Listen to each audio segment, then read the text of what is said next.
11 VR experience.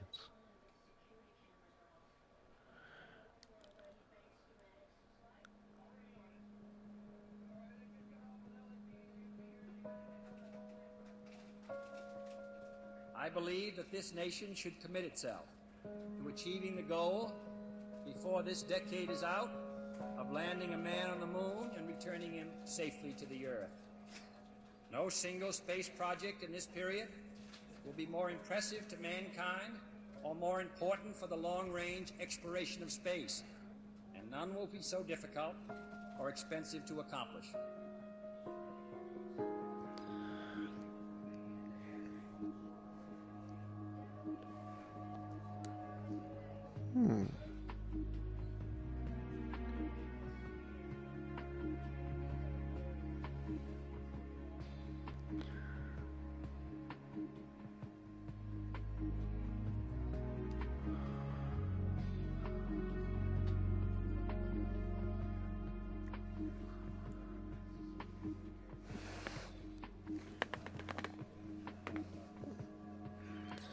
Okay.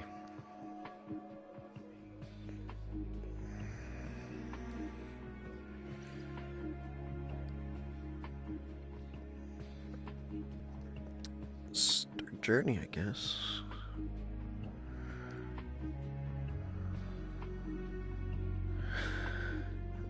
Interactive, of course.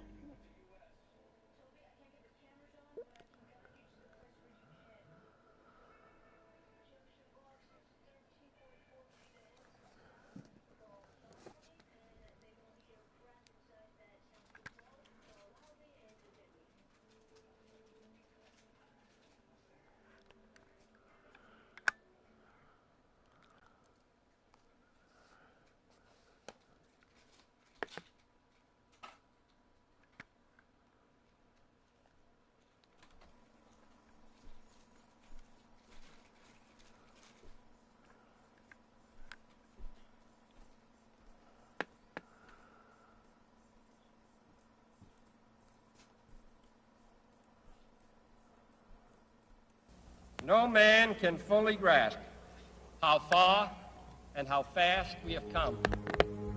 But condense, if you will, the 50,000 years of man's recorded history in a time span of but a half a century.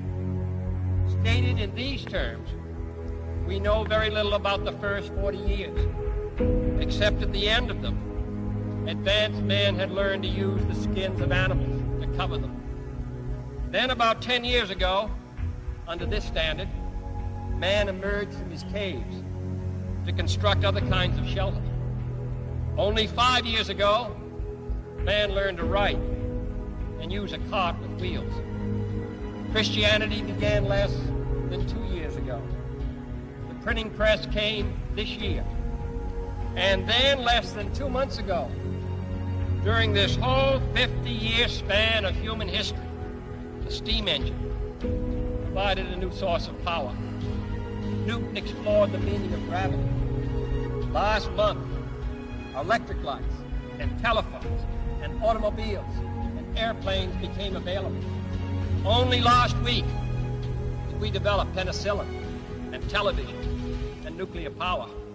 And now, if America's new spacecraft succeeds in reaching Venus, we will have literally reached the stars before midnight tonight.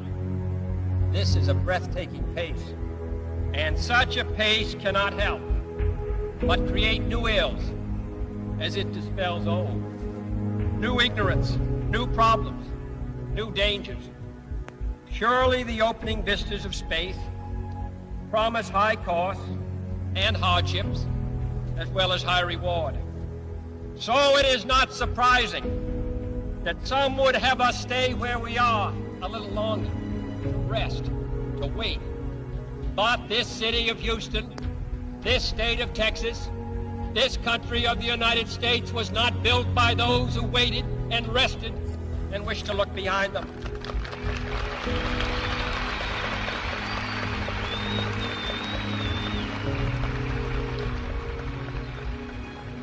For the eyes of the world now look into space to the moon, and to the planets beyond. And we have vowed that we shall not see it governed by a hostile flag of conquest, but by a banner of freedom and peace. The exploration of space will go ahead, whether we join in it or not. And it is one of the great adventures of all time. Those who came before us made certain that this country rode the first waves of the Industrial Revolution, the first waves of modern invention, and the first wave of nuclear power. And this generation does not intend to founder in the backwash of the coming age of space. We mean to be a part of it. We mean to lead it. Its hazards are hostile to us all. Its conquest deserves the best of all mankind. And its opportunity for peaceful cooperation may never come again. But why, some say, the moon? Why choose this as our goal? And they may well ask, why climb the highest mountain? Why, 35 years ago, fly the Atlantic? Why does Rice play Texas? We choose to go to the moon. We choose to go to the moon.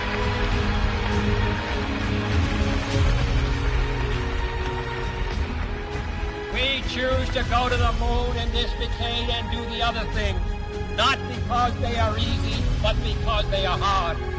Because that goal will serve to organize and measure the best of our energies and skills. That moon's a little because small. that challenge is one that we're willing to accept, one we are unwilling to postpone, and one we intend to win when the others do.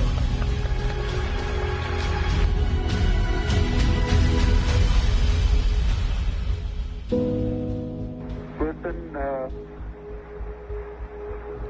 Tranquility Base here. The Eagle has landed. Roger, Tranquility. We copy you on the ground. You got a bunch of guys about to turn blue. We're breathing again. Thanks a lot. The moon doesn't look that big.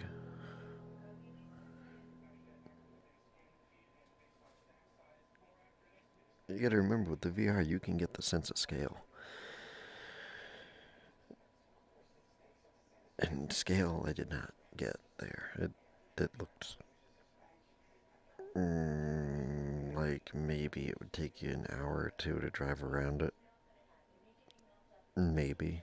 I think the momentous, most memorable thing that I can recall about that particular day was the opportunity while my two friends here were being put into the spacecraft to stand alone by myself out there and look at the rocket and the quietness and see the sun come up and the waves rolling in and the evidence of the millions of people watching, but nothing specific, and just so quiet, and to realize that indeed such a contrast was going to take place, all the frantic activity preparing the rocket, but I don't remember there for me personally, and that in a very few moments the ground being so blurry in a great roar in the real world. Ooh.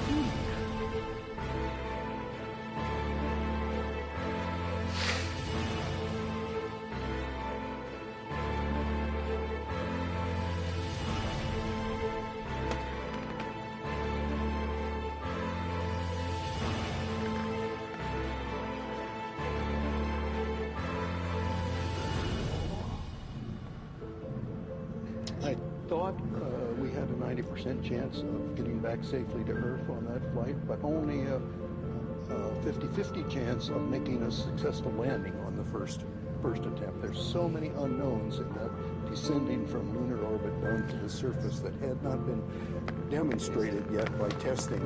It's a risk-reward equation, and you're able to accept a level of risk so long as it's commensurate with the reward that you will get by achieving the goal that you're after.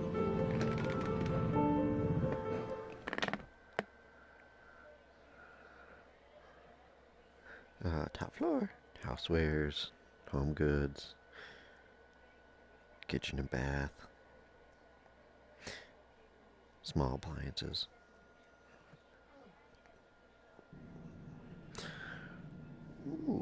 T-minus Okay. 1 minute, 35 seconds on the Apollo mission, the flight to land of the first men on the moon.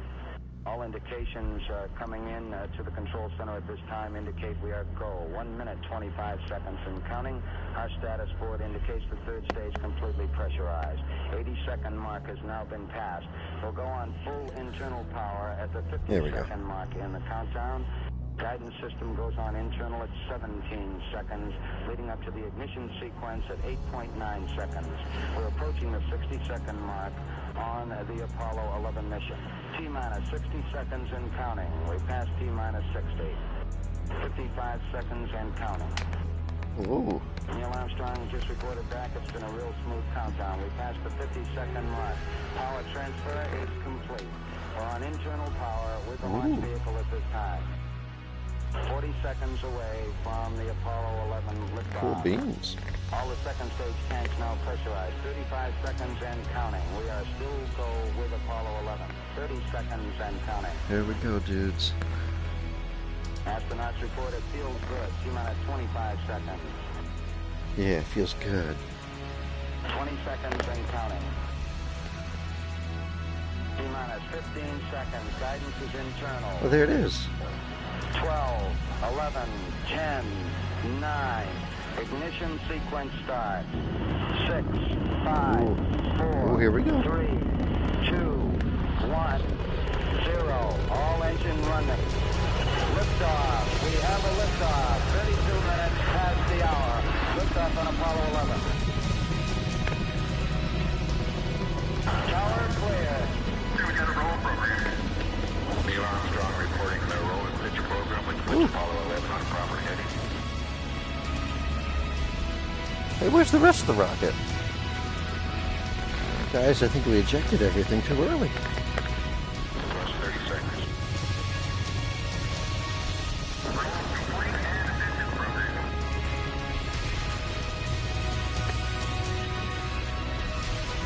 This would be cool. Seat jerk.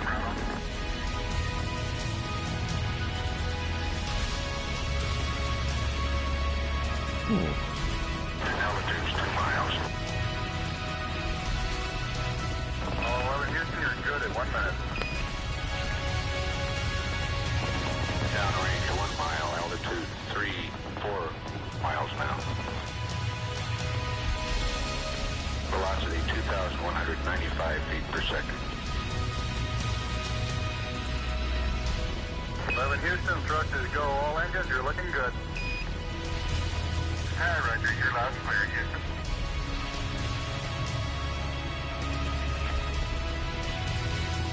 We're through the region of maximum dynamic pressure now. 11 Houston, your guidance is converged. You're looking good. Set 8 miles downrange, 12 miles high. Velocity 4,000 feet per second. Stand by for mode 1, Charlie. Mark, mode 1, Charlie. 1, Charlie. Cliff Charlesworth taking a staging status. This is Houston, you are go for staging. Tower's gone. Roger, tower. Board cutoff. Inboard engines out. I'm in board cutoff.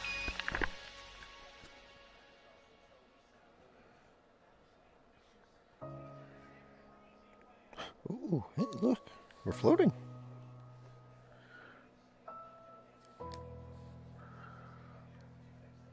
Houston, be advised the visual is go today. This is Houston, roger out. Yeah, they finally gave me a window to look out.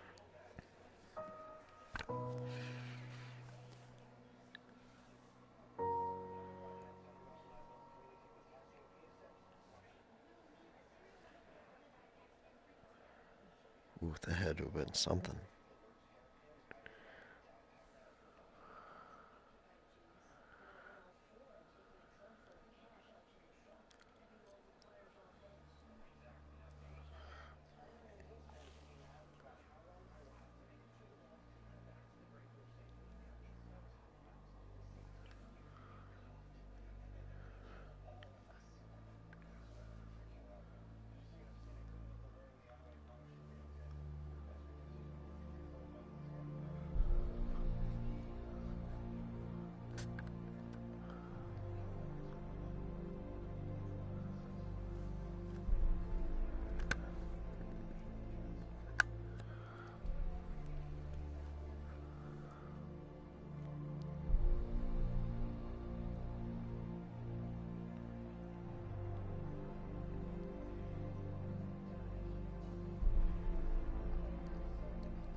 think certainly to go as far away as the moon and look back on the Earth certainly does affect your perspective.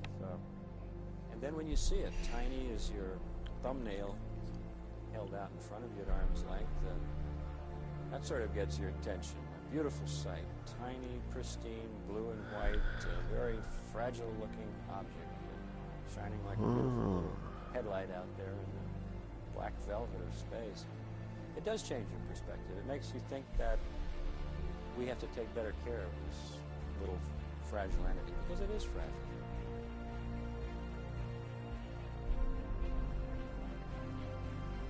Apollo 11, this is Houston. Slightly less than 1 minute to ignition, and everything is go. Roger, Apollo 11's go.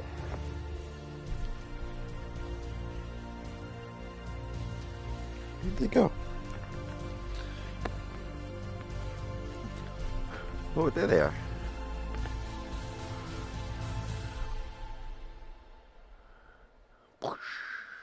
Ignition. We confirm ignition, and the thrust is go.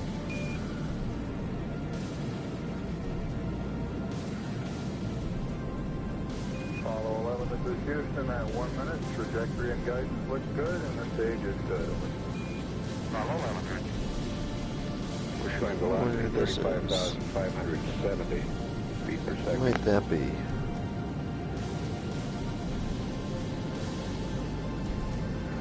Apollo 11, this is Houston. Around 3.5 minutes. You're still looking good. Your predicted cutoff is right on the nominal. What might that be? Roger, Apollo 11's go.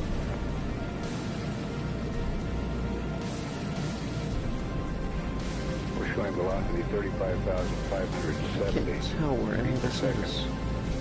Altitude 177 nautical miles.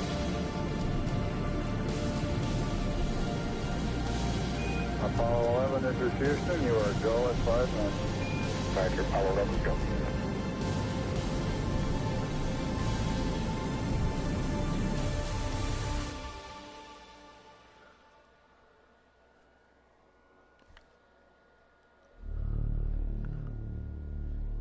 I'm still trying to figure out where the heck it is.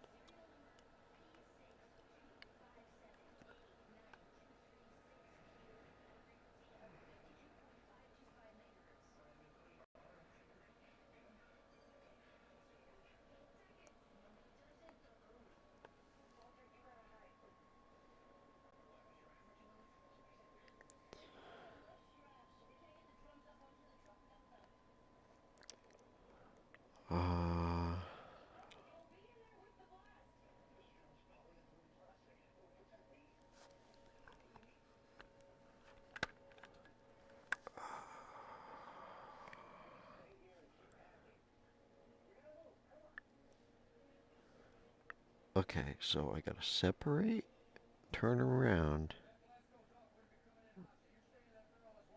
and grab it.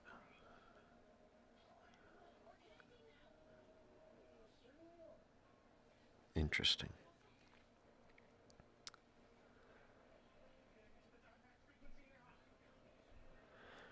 I like how the same button does both things.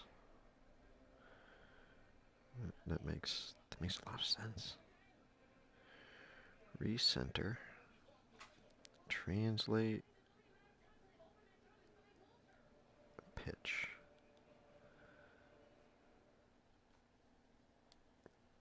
Begin.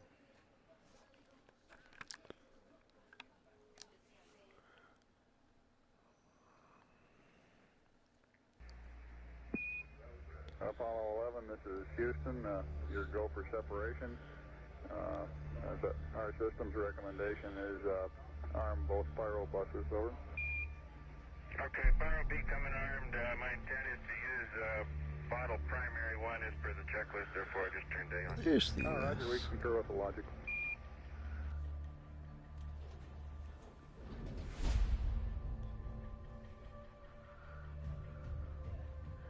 America. Yeah. Okay, this is that's a little better. Alright, Neil, we need to rotate the spacecraft now. Jeez, calm down, Houston. I'm trying to figure this out. Pitching over using the right stick.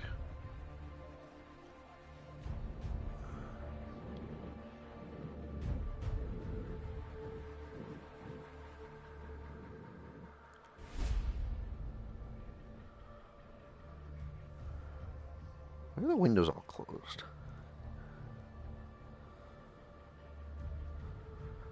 Ooh. Okay, we got the Eagle in view.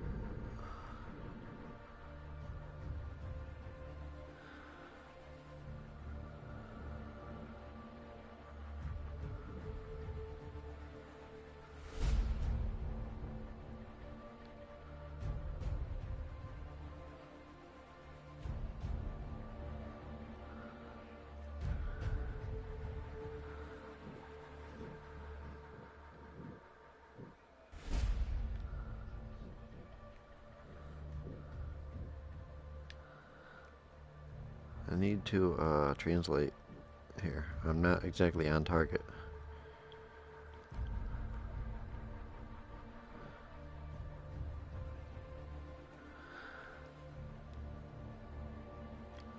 This reminds me, I don't know which side you, wait, what happened?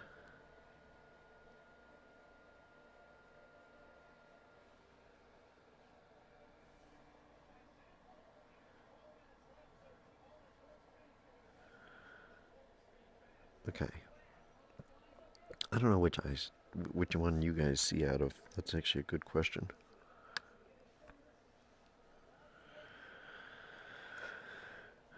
I know that you guys see everything is in focus. But,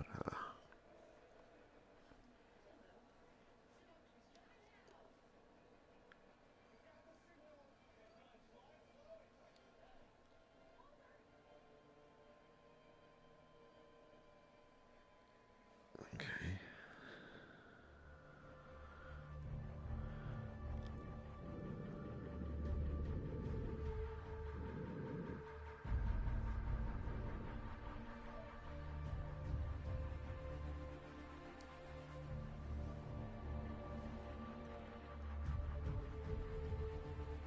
Okay, we got the Eagle in view. Whoa.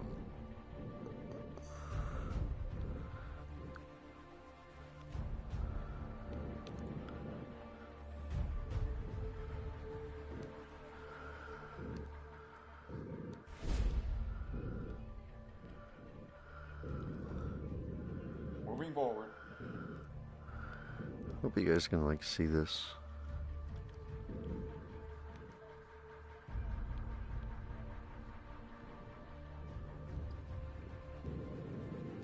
Meters.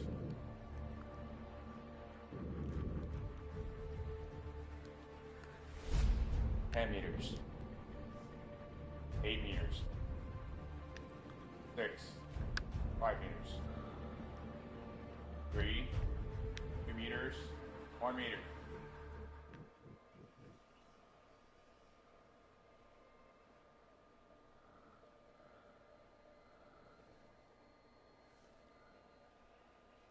How do I go back? I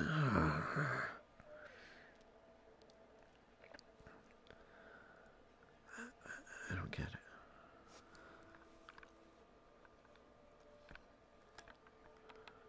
How do you slow it down?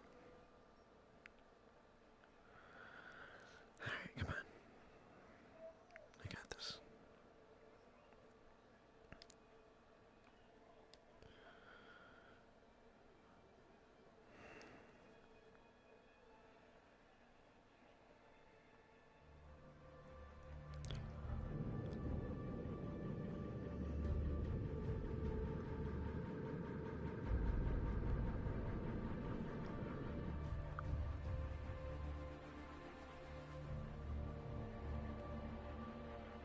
Okay, we got the Eagle in view.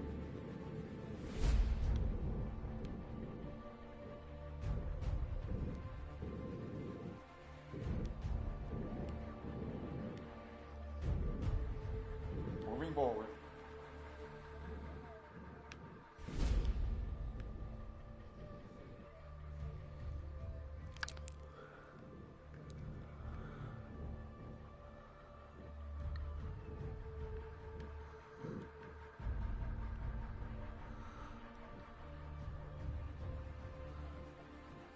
10 meters.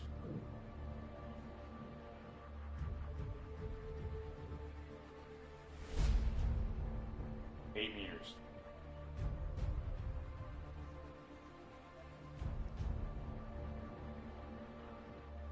6. 5 meters.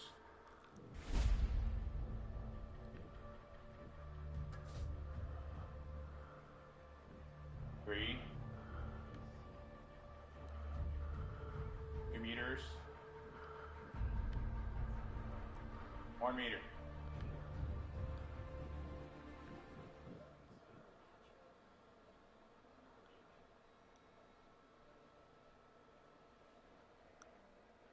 Are you kidding me?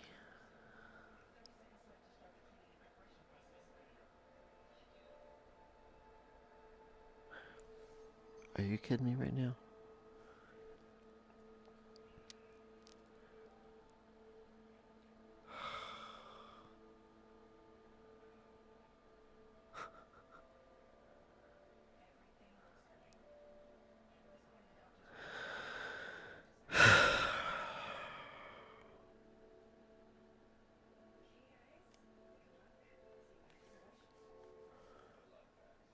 One more time.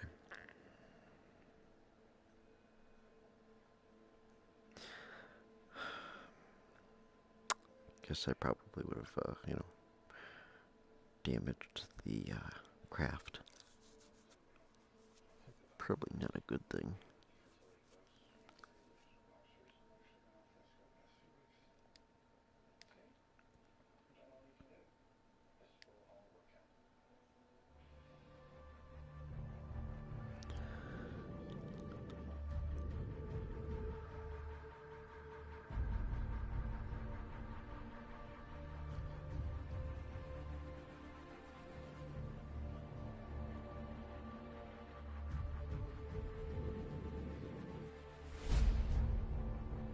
Okay, we got the Eagle in view.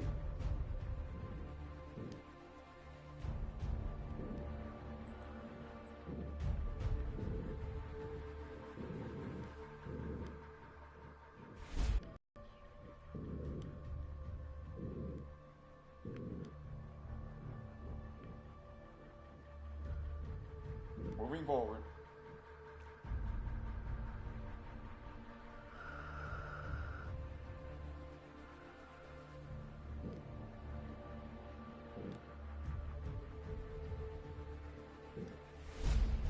Fifteen meters.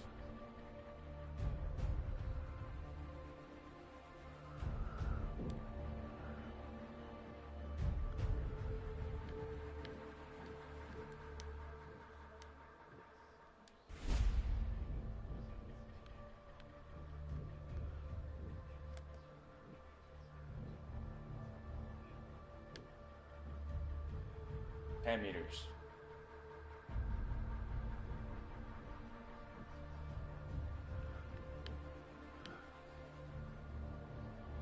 8 meters.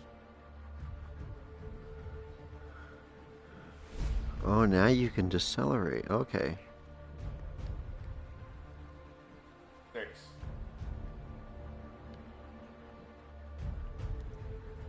5 meters. Really gently here. 3.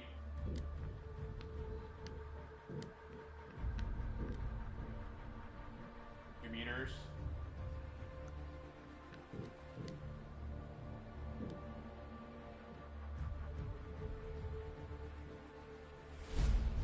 1 meter.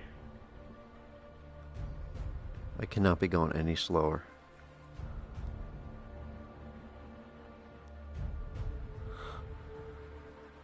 And capture.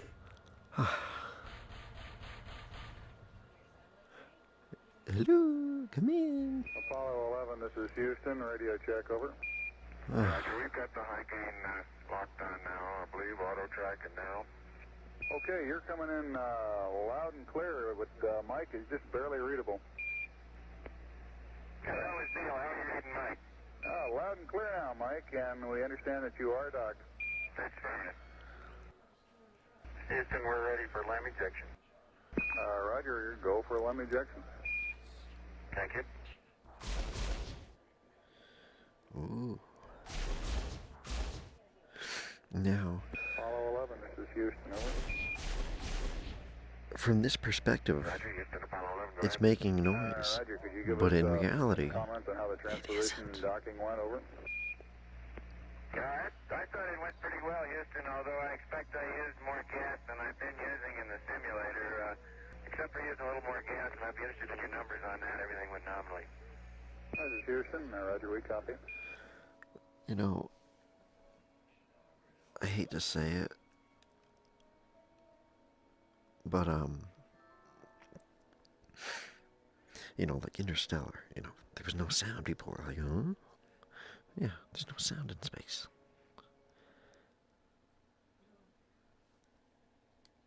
You know,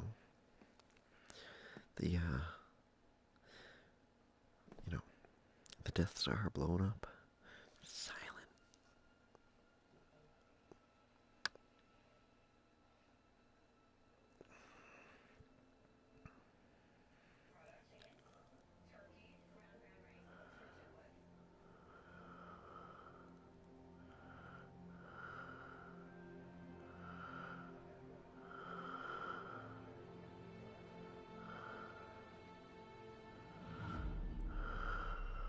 Ooh.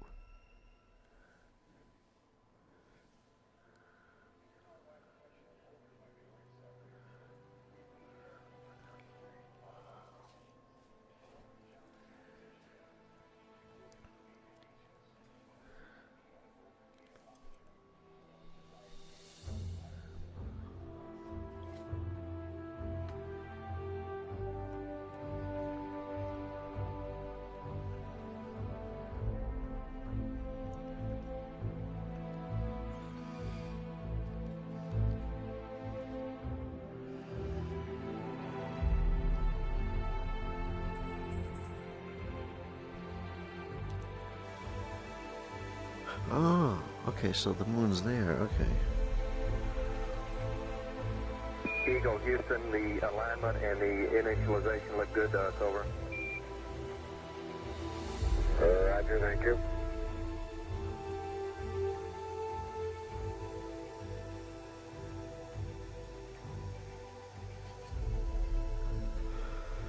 Eagle, Houston, would you have Columbia go to the high gain, yaw 0, pitch -20, over? There you go, 1 minute till take. You guys take care. See you later.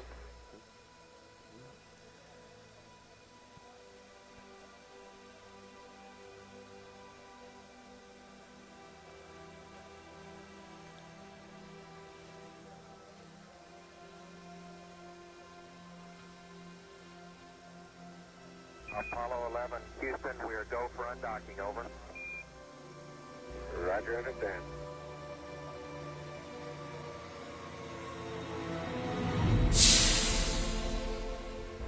Roger, Eagle, undocking. That's a weird change in music. Roger, how does it look? Eagle has wind. Roger.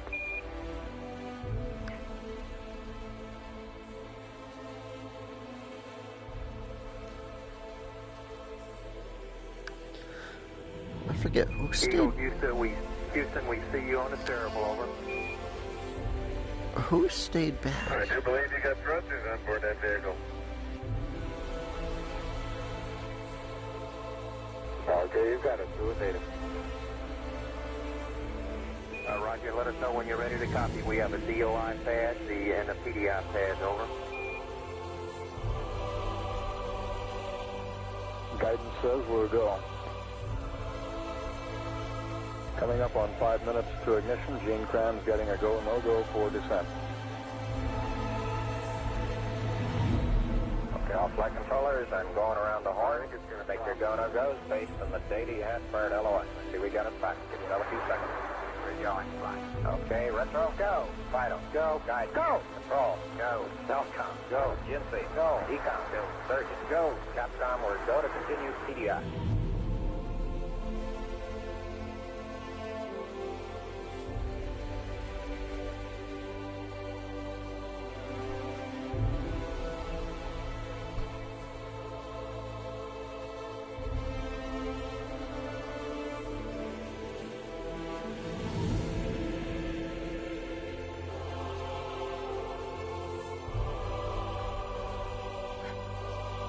This moon looks a little bit bigger. Yeah. A lot bigger than it did before.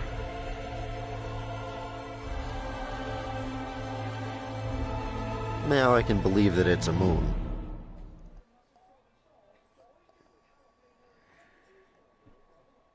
Having said that, now I feel like the Earth was smaller.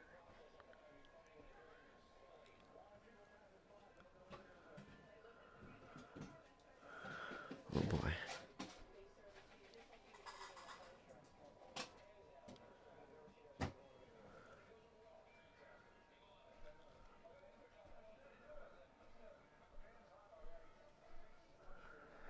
Oh boy.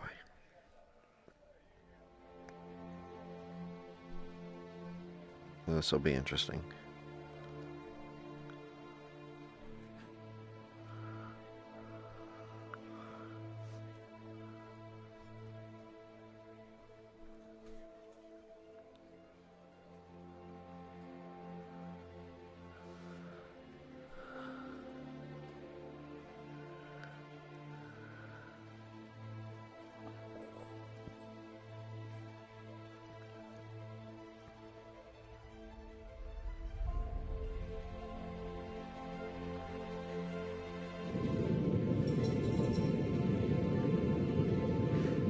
Can you believe that? Can you imagine being alive, being a kid, being a teenager? Altitude 5,200 feet. Watching the Wright brothers actually, you know, take off or whatever.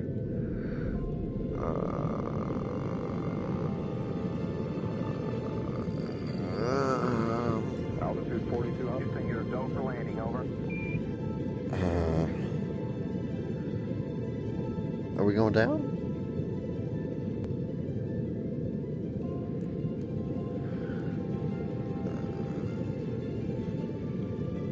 Roger, understand. Go for landing. 3,000 feet. Stop alarm. 1201. 1201. Roger, 1201 alarm. 2,000 feet. 2,000 feet. Into the ag. 47 degrees. Roger. Altitude 635 degrees. 1,400 feet. Still looking very good.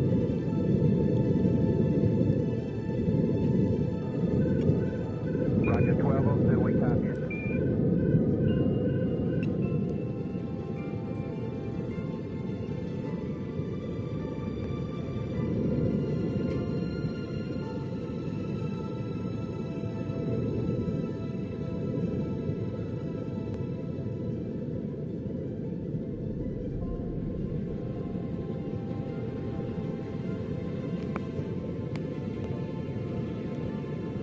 Hey, Neil, I'm just gonna look out the window real quick. Oh, shoot.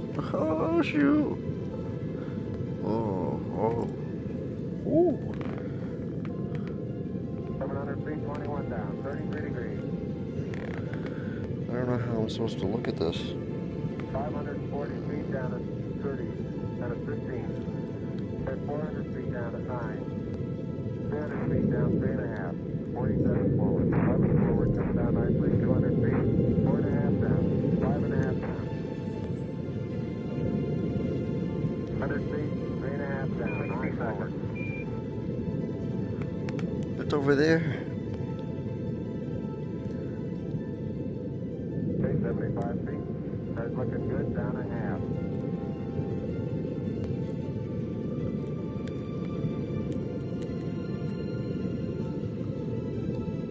Do we have enough fuel for this?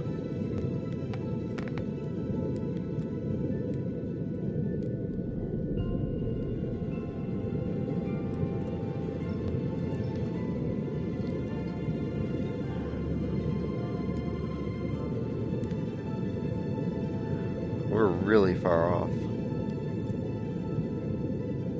mean, why don't we just land here? There's a lot of fuel we're using up here.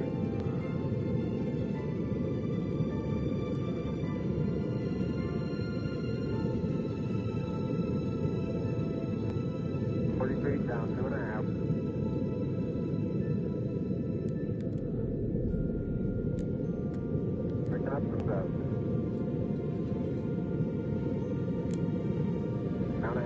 Contact light. 30 seconds. Forward.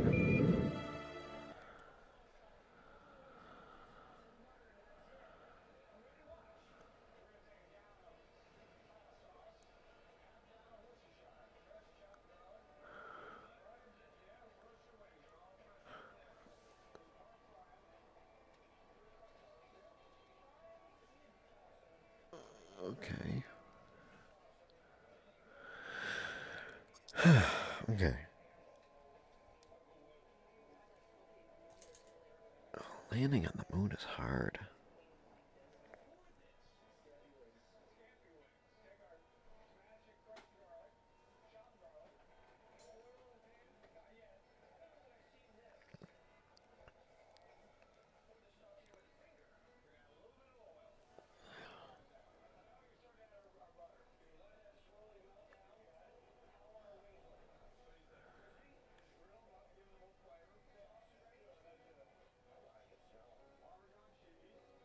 Visibility phase.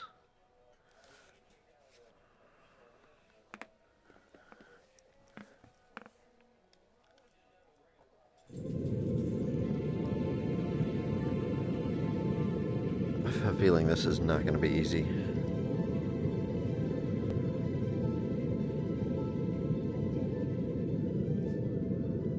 Where's that little display? Is that it?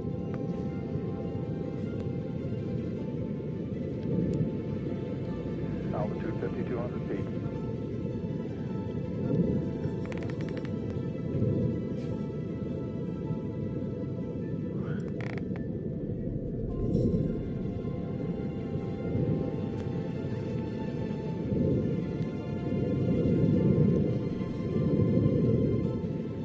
Altitude 4,200. You're go for landing, over. Speed. Altitude?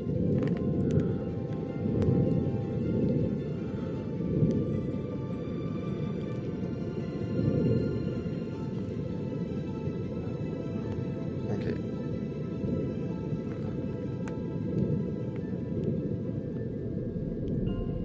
I wish I knew how much fuel I had left. There's the landing site. Okay, so maybe we gotta go start coming down here.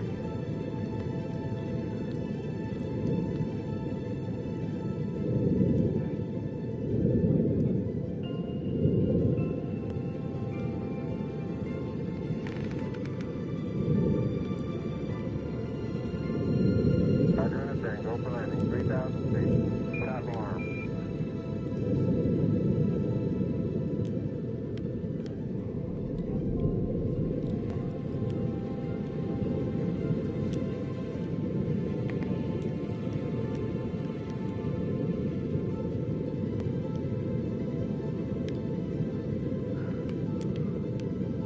Guys, we're going over it. We're going over it. Going a little over it.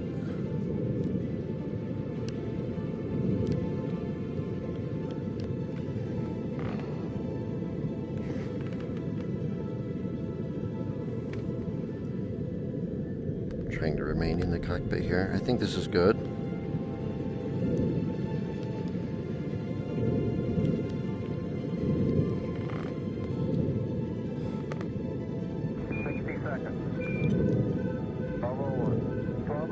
Roger, 1201 alarm.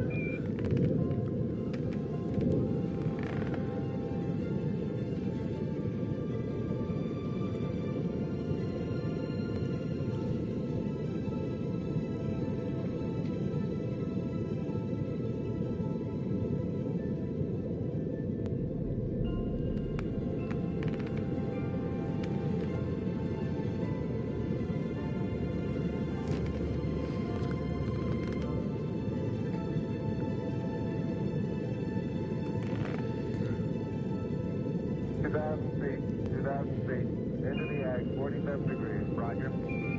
47 degrees.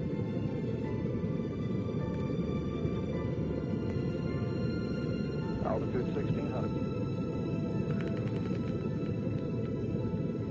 1,400 feet, still looking very good. Oh, we're going backwards. Roger, 1202, we copy it.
540 feet down to 30 and a Oops. 15.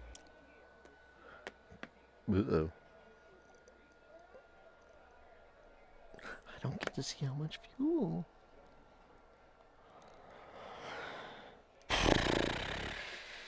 So close.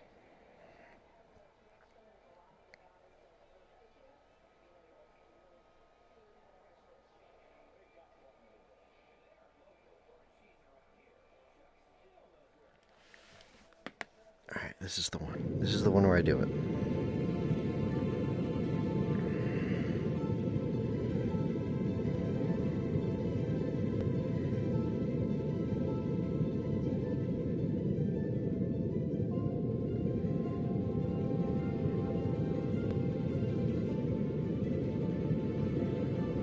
Altitude 5,200 feet.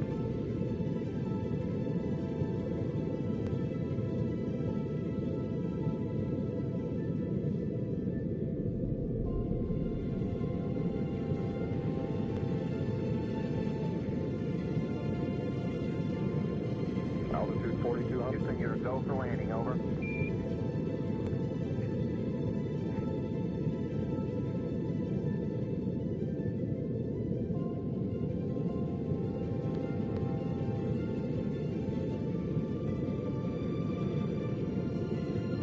Roger, understand. Go for landing. 3,000 feet.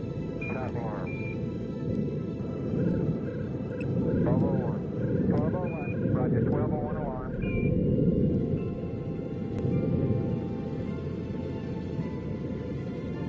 2,000 feet. 2,000 feet. Into the ag. 47 degrees. Roger. 47 degrees. Altitude 1,600.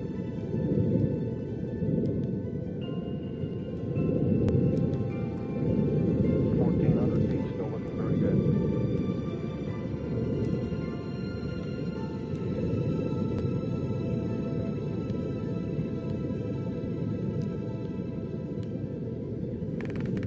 I'm gonna overshoot it.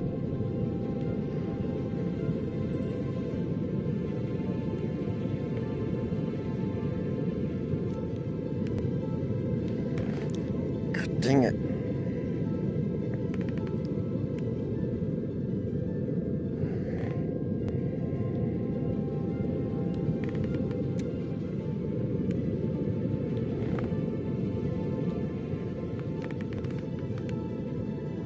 God dang it.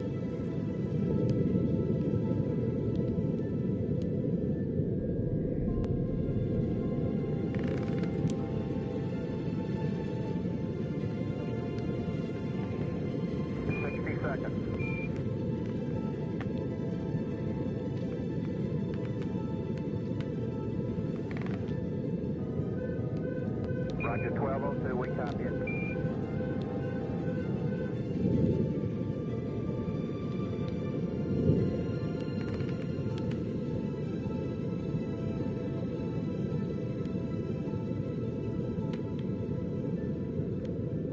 Perfect. 321 down, 33 degrees. 540 feet down to 30 and a 15. And 400 feet down to 9.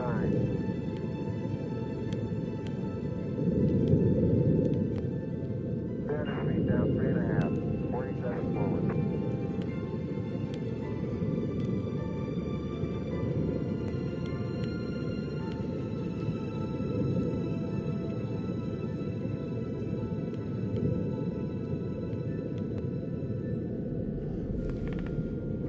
Forward, come down nicely, 200 feet, 4.5 down, 5.5, down a half, 30 seconds forward.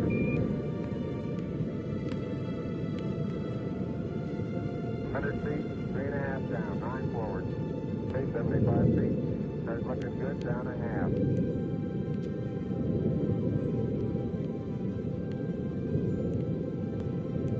40 feet down, 2.5. Picking up some dust.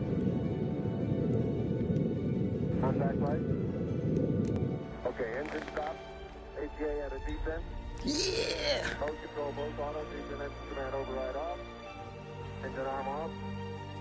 I did it! I did it!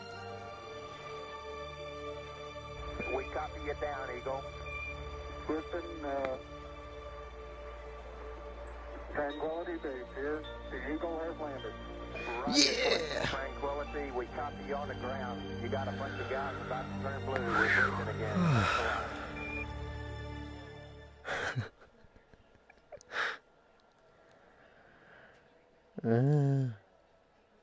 I actually had some fuel left.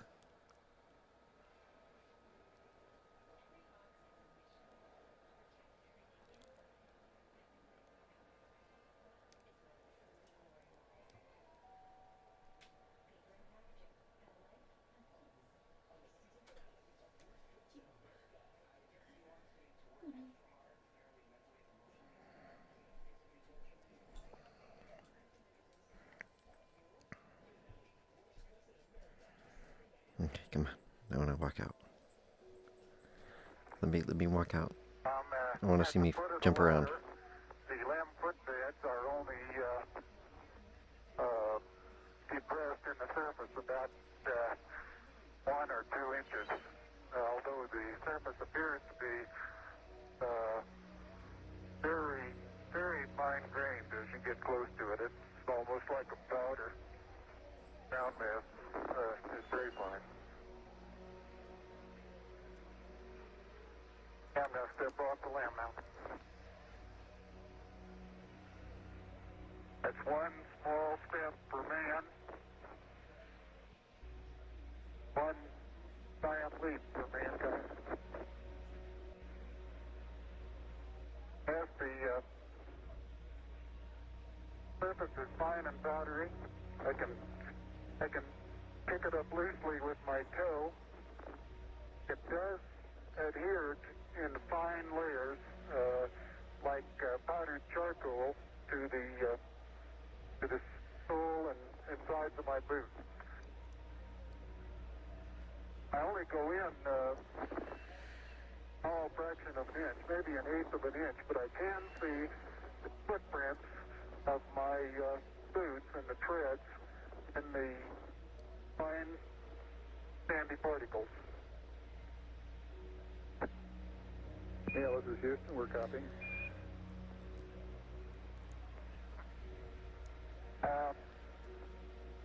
There seems to be no difficulty in moving around as we suspected.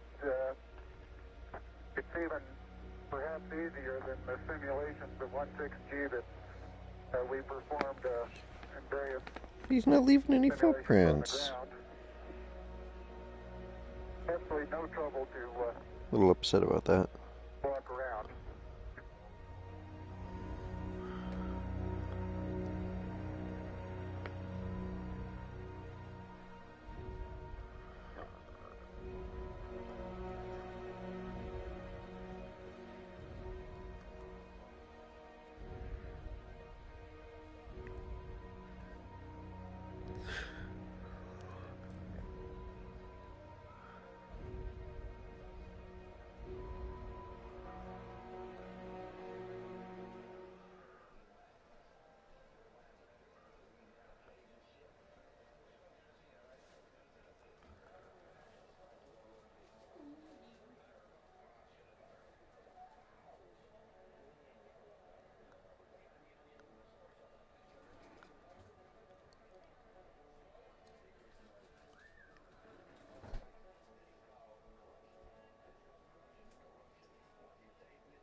Ooh.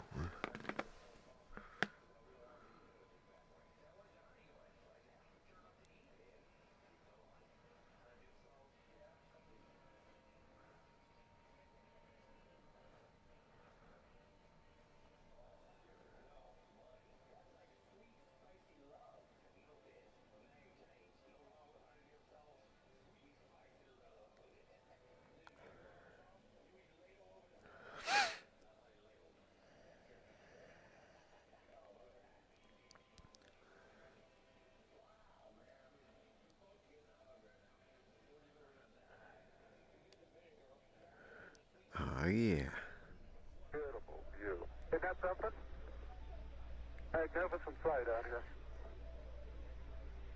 Magnificent desolation.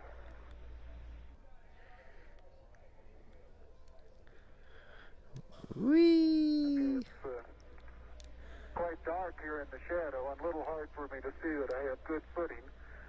I'll work my way over into the sunlight here without looking directly into the sun.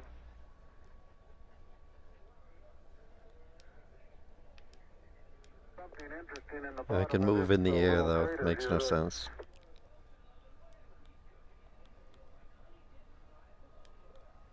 Hey, Neil, didn't I say we might see some purple rocks? Find the purple rocks? Yep.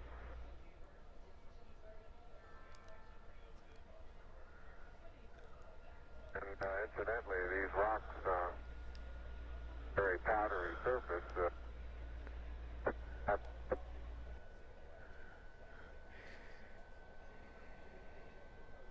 Be advised that a lot of the rock samples out here, the hard rock samples, have what appear to be vesicles in the surface. Houston, roger out.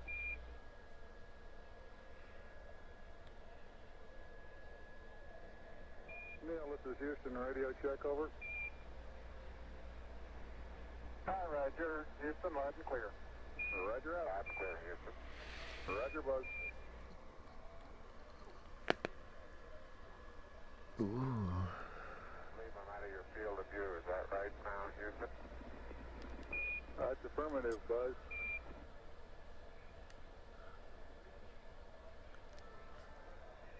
I've noticed several times in going from the sunlight into shadow that just as I go in, I catch an additional reflection off the lens. That, along with the reflection off my face onto the visor, makes visibility very poor just at the transition sunlight into the shadow. I essentially have so much glare coming onto my visor, I'm under shadow, until helmet actually gets shadow, and then it takes a short while for my eyes to adapt lighting conditions inside the shadow area.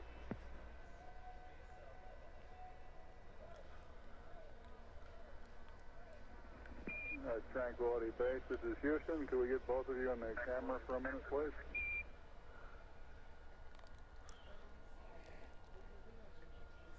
Okay, the descent engine did not leave a crater of any size. It has about 1 foot clearance on the ground. We're essentially on a very level place here. I can see some evidence of rays emanating from the descent engine, but very insignificant amount.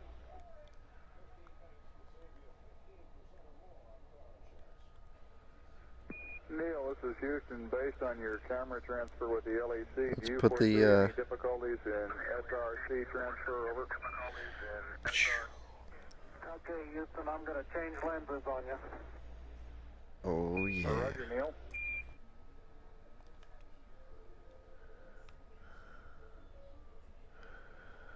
America. Okay, Houston, tell me, get a new picture. Neil, this is Houston. That's affirmative. We're getting a new picture. You can tell it's a longer focal length lens. And for your information, all lens systems are go. Over.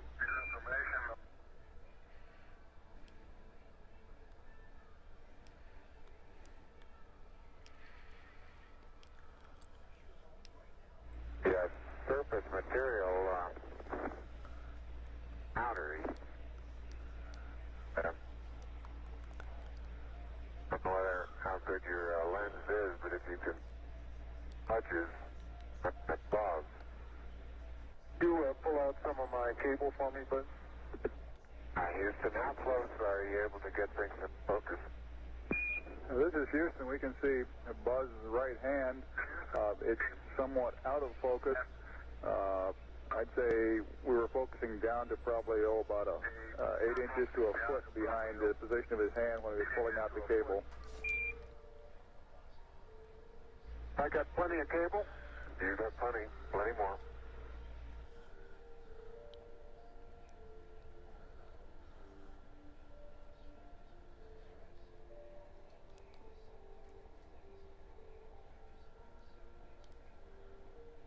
The laser-ranging retroflex jeez. experiment was deployed on Apollo 11, 14 and 15. It consists of a series of corner cube reflectors, which are a special type of mirror with a property of always reflecting an incoming light beam back in the direction it came from. These reflectors can be illuminated by laser beams aimed through large telescopes on Earth. The reflected laser beam is also observed with the telescope, providing a measurement of the round-trip distance between Earth and the Moon. This is the only Apollo experiment that is still returning data from the Moon. Many of these measurements have been made by McDonald Observatory in Texas. Laser beams are used because they remain tightly focused for large distances. Nevertheless, there is enough dispersion of the beam that is about 7 kilometers in diameter when it reaches the Moon and 20 kilometers in diameter when it returns to Earth. Because of this very weak signal, observations are made for several hours at a time. By averaging the signal for this period, the distance to the Moon can be measured to an accuracy of about 3 centimeters. The average distance from the Earth to the Moon is about 385,000 kilometers. The laser-ranging retroflector experiment has produced many important measurements. These include an improved knowledge of the Moon's orbit and the rate at which the Moon is receding from Earth, which is currently 3.8 centimeters per year. So eventually the Moon will go bye-bye. Are you getting a TV picture now, Houston? Neil, yes, we are getting a TV picture.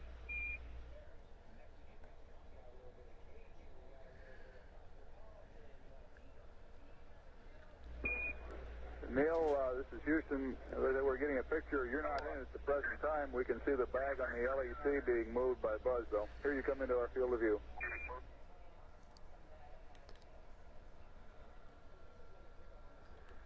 The surface material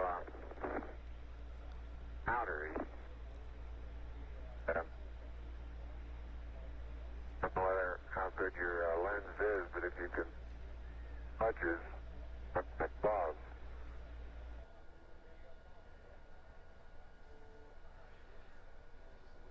My pocket open, Buzz? Yes, it is. It's not up against your suit, though. Hit it back once more. Or more toward the inside. Okay, that's good.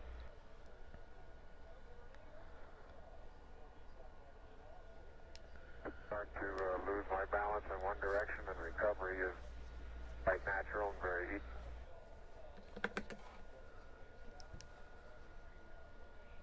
And moving your arms around, Jack doesn't go off the surface.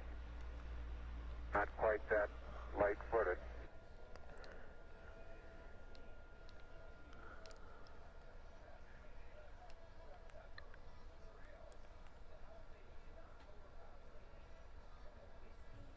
You have to be careful that you're leaning in the direction you want to go, otherwise you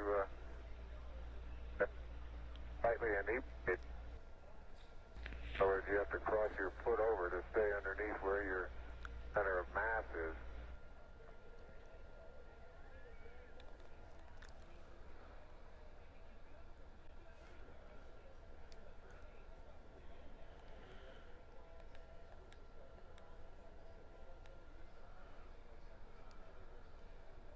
This is the solar wind composition experiment. The Sun continually emits a flux of electrically charged particles into space. This is termed the solar wind. The Earth's magnetic field prevents these charged particles from reaching the Earth's surface, although in the Earth's polar regions, these particles can reach the upper part of the atmosphere, causing auroras. The Moon is outside the Earth's magnetic field for most of each month and has a negligible atmosphere, allowing solar wind particles to reach the Moon's surface. The solar wind composition experiment was performed on Apollo 11, 12, 14, 15 and 16. It consisted of an aluminium foil sheet 1.4 metres by 0.3 metres that was deployed on a pole facing the Sun. This foil was exposed to the sun for periods ranging from 77 minutes on Apollo 11 to 45 hours on Apollo 16, allowing solar wind particles to embed themselves into the foil. The foil was then returned to Earth for laboratory analysis. This allowed the chemical composition of the embedded solar wind to be determined more accurately than would be possible if the measurement were made using remotely controlled instruments on the moon, but limited the periods at which observations could be made.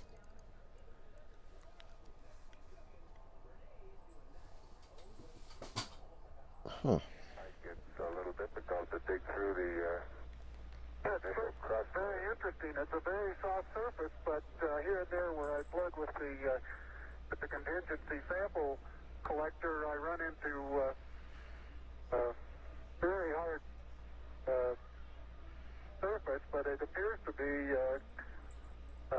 very cohesive material of the same sort.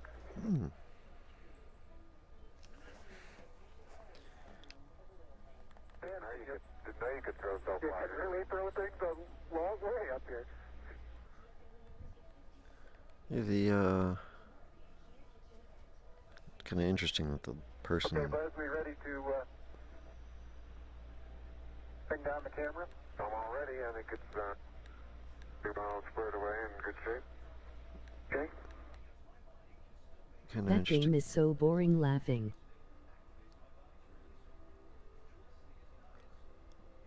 I don't see why they have somebody who calls it aluminium narrating.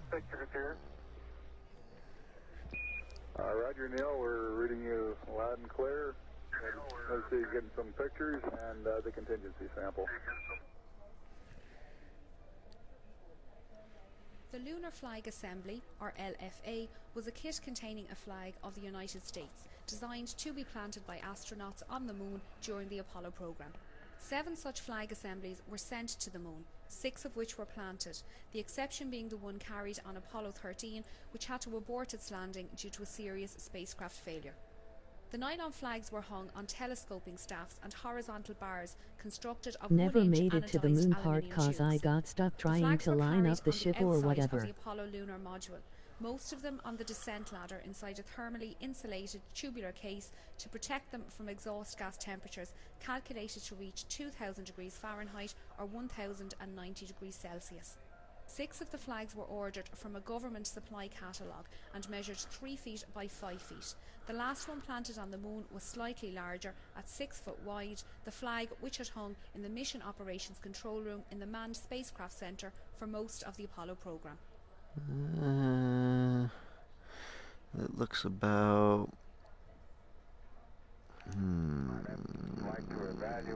Looks to be about 4 feet. 3.5. 3.5 feet. That's what it looks like. It has a stark beauty all its own. It's like much of the high desert of. Okay, where's the other thing I gotta look at? Different, but it's very pretty out here. Nothing to do with this. That's it? I kind of want to keep listening, but I kind of want to move on. Oh yeah, what was that other thing over here? Making sure not to lock it on my way out. There it is.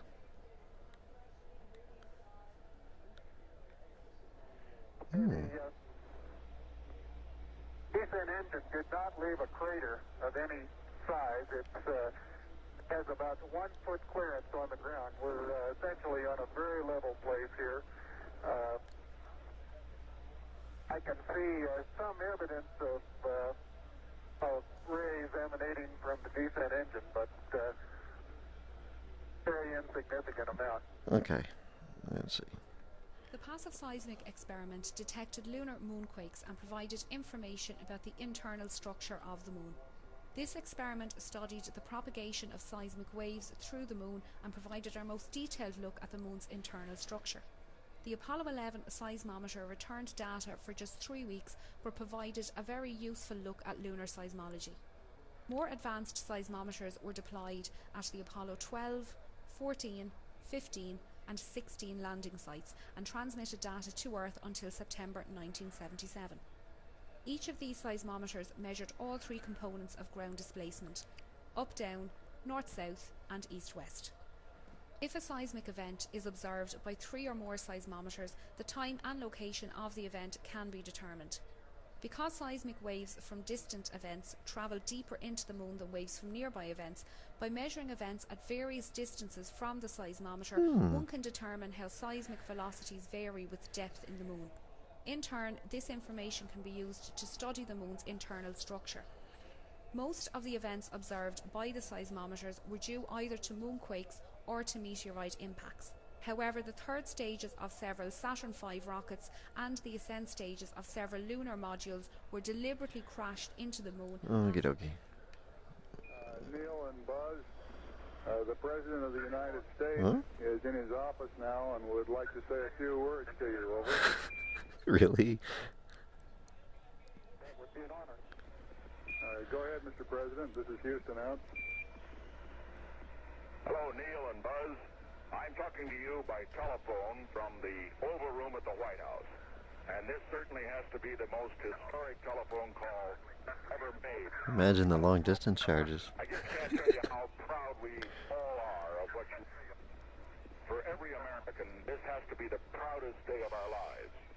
And for people all over the world, I am sure they too join with America in recognizing what an immense feat this is. Because of what the heavens have become a part of man's world. And as you talk to us from the Sea of Tranquility, it inspires us to redouble our efforts to bring peace and tranquility to Earth. For one priceless moment in the whole history of man, all the people on this earth are truly one. I think Neil's getting bored over here. And one in our prayers that you will return safely to Earth. Thank you, Mr. President. It's a great honor and privilege for us to be here representing not only the United States, but and of peace of all nations, and with interest and a curiosity and with a vision for the future. Honor for us to be able to participate here. I'll tell you what, landing was hard. Thank you very much, and I look forward, all of us look forward to stay. It wasn't terribly hard, but it was hard. Neil, this is Houston. Based on your camera transfer with the LEC, do you foresee any difficulties in SRC transfer over? Negative. Okay. He said no. Neil is now unveiling the plaque. For those who haven't read the plaque, we'll read the plaque that's on the front landing gear of this LAM. There's two hemispheres, one showing I don't see any plaque. hemispheres of Earth. Oh, Underneath plaque. it says, "Dear men from the planet Earth, first set foot upon the moon, I don't see any July plaque. 1969 AD. We came in peace for all mankind." It has the crew members' signatures and the signature of the President of the United States. Okay, let's leave it here then. Alright. I'm sure there's a lot more stuff and a lot more interesting radio chatter, but I got bored.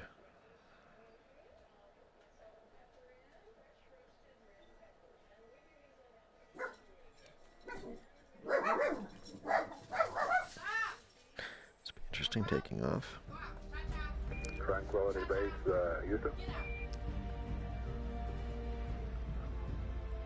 Roger, go ahead. Roger, our guidance recommendation is pings, and you're cleared for takeoff.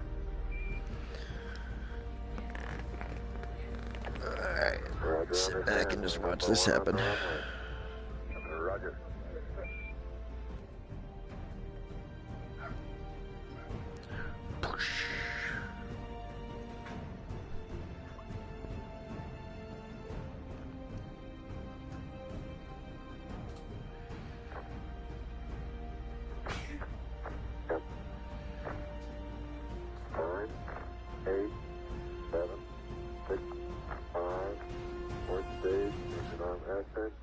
speed. Ooh. Channel, beautiful. 26, 36 feet per second up. 5 pitch over. Very smooth. Balance come along. Very quiet ride. There's that one crater on there.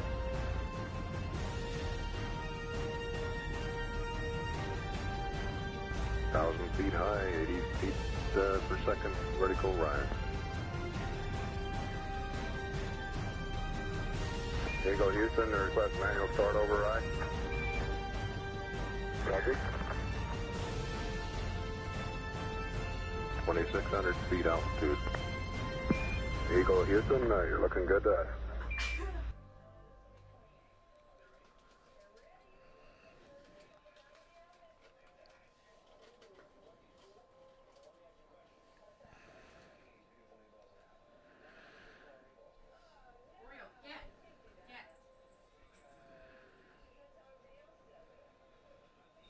Whew.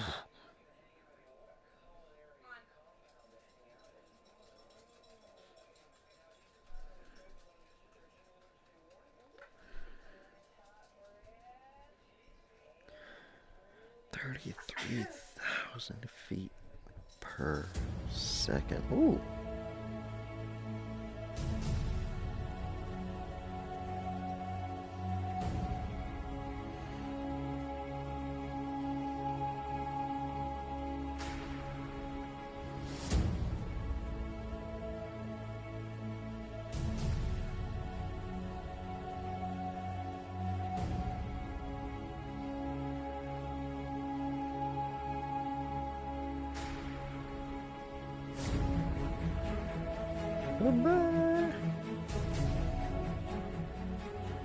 Houston, we got the service module going by.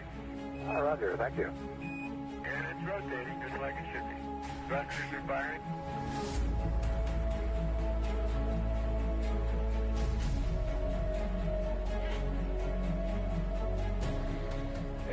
nautical miles high. Velocity 33,000 feet per second.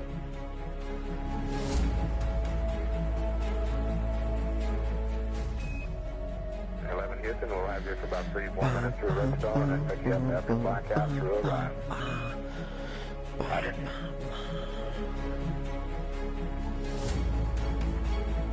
Guidance reports Apollo 11 right down the middle of the corridor. And 11 Houston, you're going over the hill there shortly. You're looking mighty fine to us. See you later.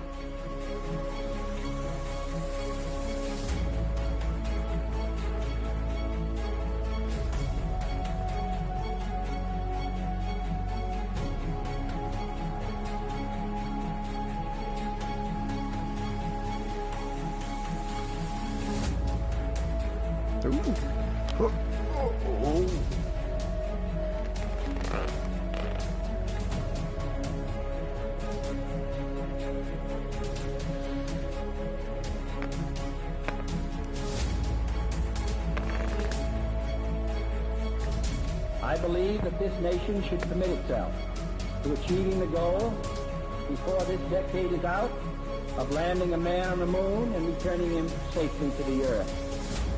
No single space project in this period will be more impressive to mankind or more important for the long-range exploration of space, and none will be so difficult or expensive to accomplish.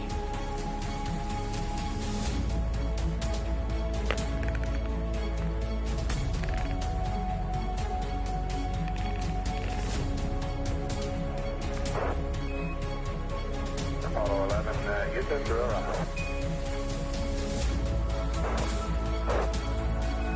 Apollo 11, Houston, and the blind airboss has a visual contact.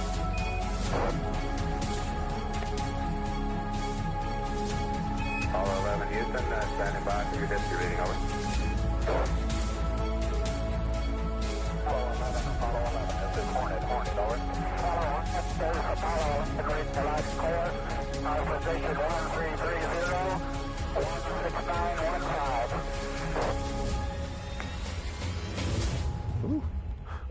Oh, I wanted to see that happen. With 3 Splashdown and condition of crew, over.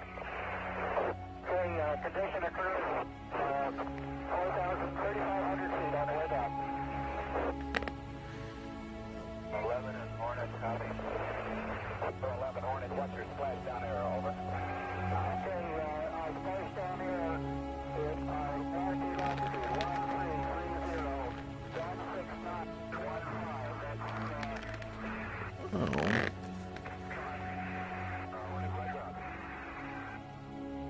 Kind of wanted to have the impact, you know, hitting the water.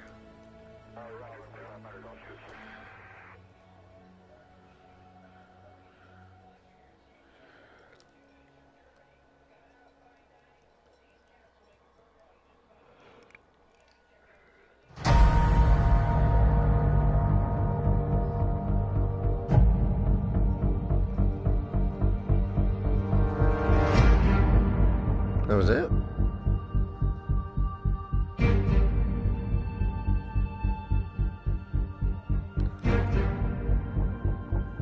Would have thought that the landing part would have been interesting to see.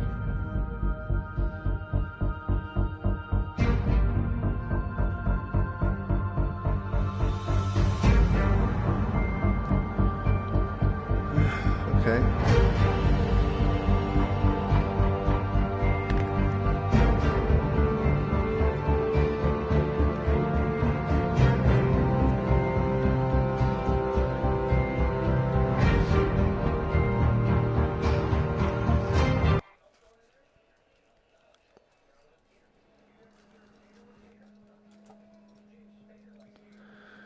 Well,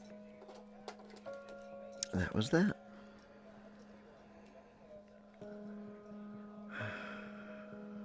I don't know how long it took, but let's see.